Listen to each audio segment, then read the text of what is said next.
Hello everybody, this is meteorologist Andrew Pinero with this Games and Storms Tuesday. But this is a very interesting one. So, we're starting out with this video initially because we're gonna take a little trip down memory lane. This is something I found very recently while I was cleaning.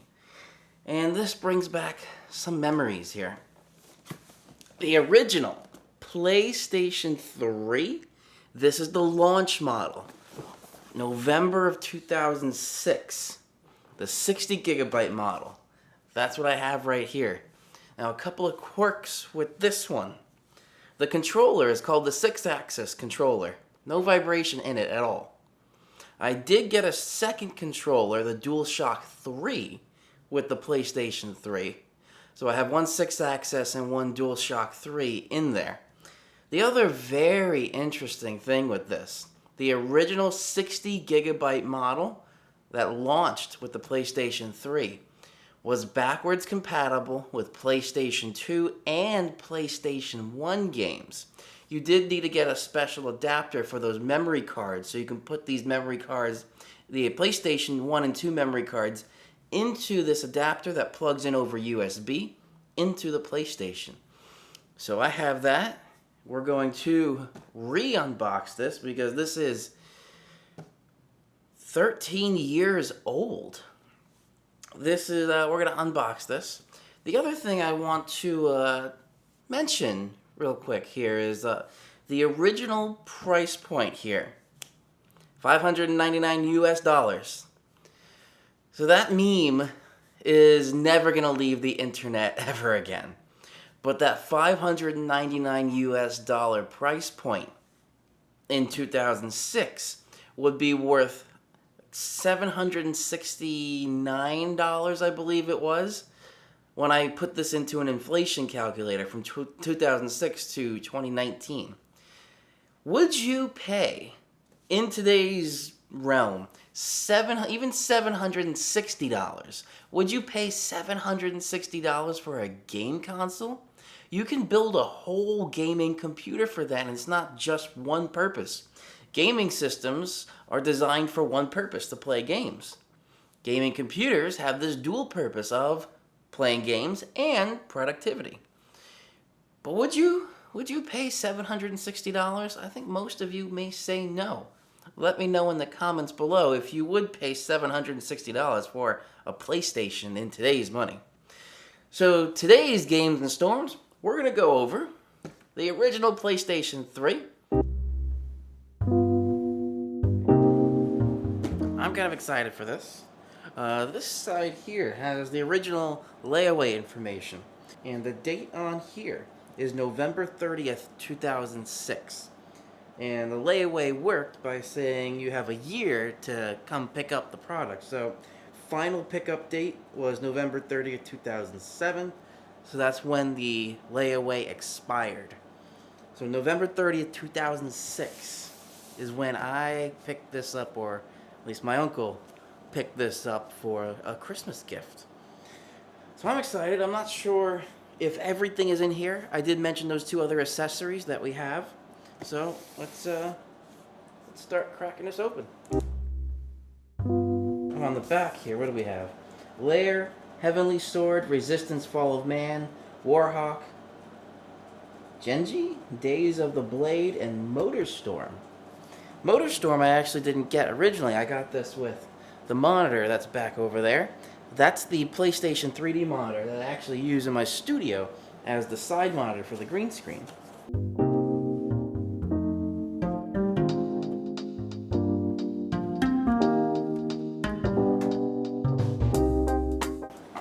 So I have here, this is the DualShock 3 controller that I had in there.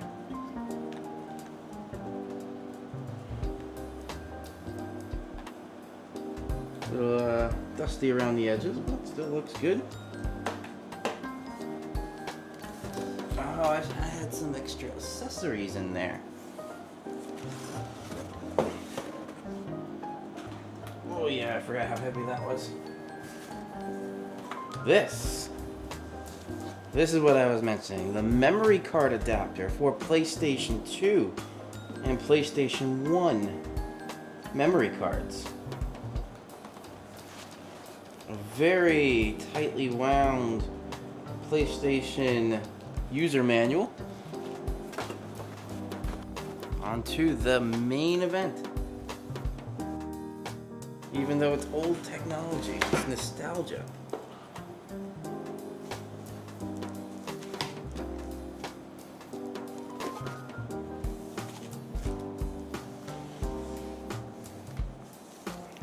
Oh wow, that's a heavy. It's a heavy one.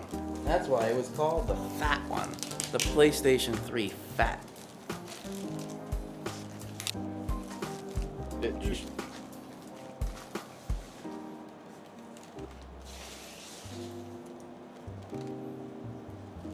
There we have it, folks.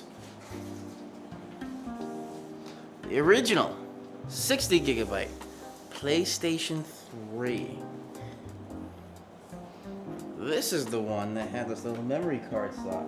Compact flash, SD, micro SD, and memory stick.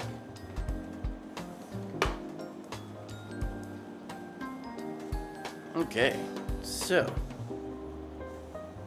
the other kind of neat thing, the little PlayStation logo, twisted depending on if you had this vertically or horizontally when you were playing it. On the back side, we have HDMI out, Ethernet, digital optical out, and AV multi out. That was for SD. And HDMI obviously is HD. You have your main power switch. I do not have those cables in here. Let me take a look. Alright, so we unboxed the PlayStation 3, the original fat 60 gigabyte PlayStation 3. I don't have the original 6-axis controller. I have to find that. I have the DualShock 3 controller. I have the memory card adapter for PS2 and PS1 games, but I don't have the memory cards. I do have PlayStation 2 and that one PS1 game that I do want to play. So I have all that. I just need to find these memory cards.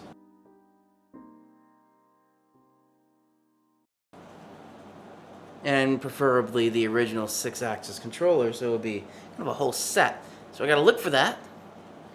In the meantime, I'm gonna hook this up, and together we are going to see if this still boots. I'm assuming it will, and then hopefully we'll play some games.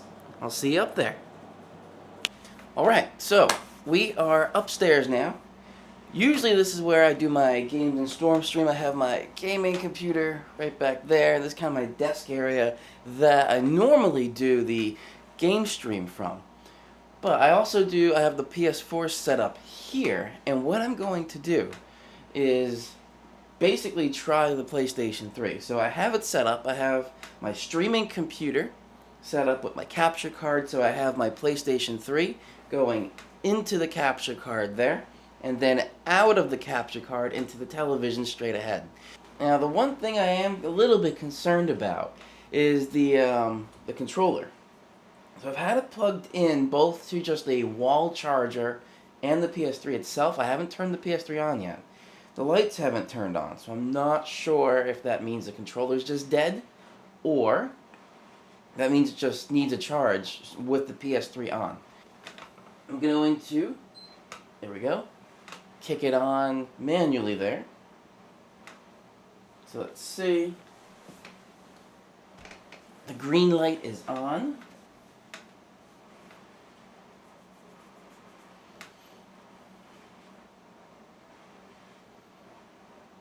I don't see a signal.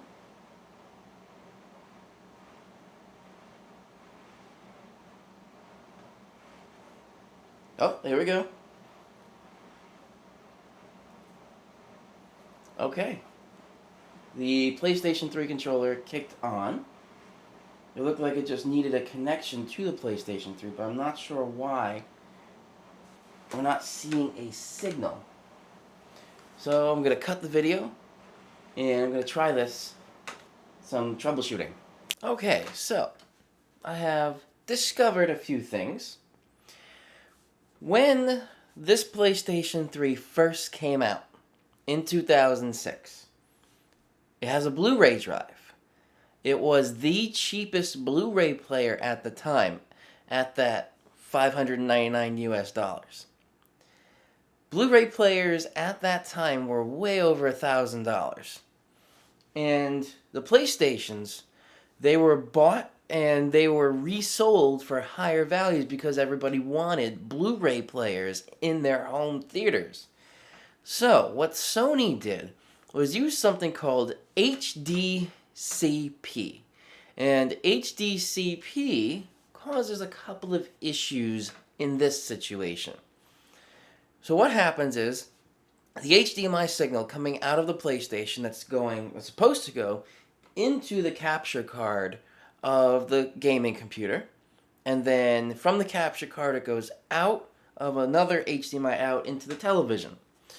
That is what's supposed to happen, but with this HDCP, there's an encrypted connection between the receiver and the player. So this sends an encrypted HDCP signal out of the HDMI cable, out of the port on the PlayStation 3, and into the capture card. Now the capture card is supposed to then also have an HDCP transcoder inside it so it can receive the encrypted signal. But capture cards usually don't, like this one, the HD60. Right here, the Elgato HD60. That does not have anything for HDCP. So that's why when I first turned on the PlayStation, it had a black signal through the OBS Studio, which is what I was using. I am seeing it right now. It works perfectly fine. The time was actually set 100%. It was just in standard time versus daylight saving time. So the time was perfect. The date stayed perfectly fine. All my content was still there. I had a movie on there. I have some demos. And I have the memory card slots in there. So I don't actually need the full memory cards. They were saved on the hard drive, which I'm glad. So this is set up. Firmware update. There was actually a firmware update for it. That's all set. It looks fine right now. So what I'm going to have to do, unfortunately, is position the camera onto the television, which is not going to look as good. But if I were to do this with the PlayStation 4, the PlayStation 4 has an option to turn off HDCP. So then the HD60 capture card in the gaming computer would work. Unfortunately, that's not going to happen here, so I'm going to have to position the camera right on the television. So let's do that right now. Okay, so the nostalgia game, Metal Gear Solid. This is a dual disc PlayStation 1 game. So let me load this in. I feel nostalgic putting a game disc in the game console.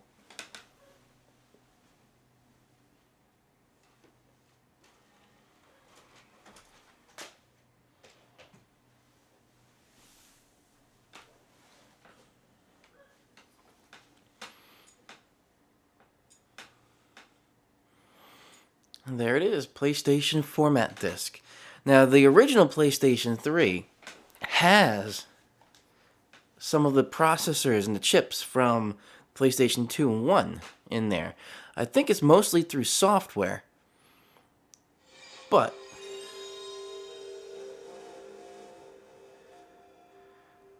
well, mostly the sound.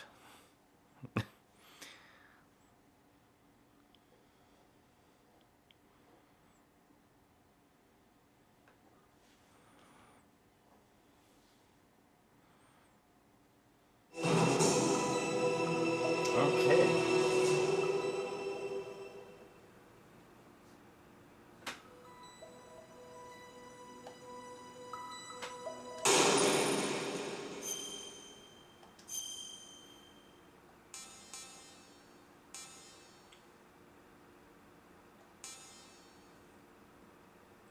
don't remember which one of these is which. So we're just going to load one here.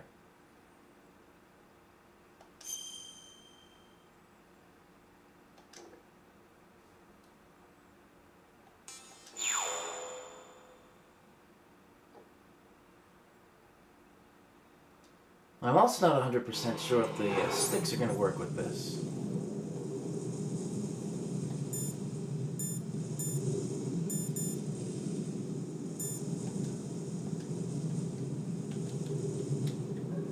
Okay. Can I not select?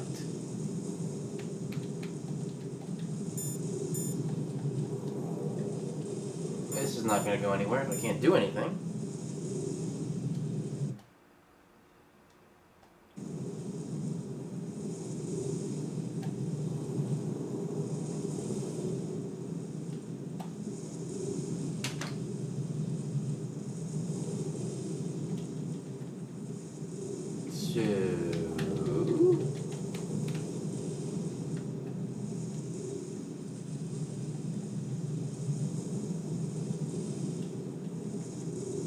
Okay.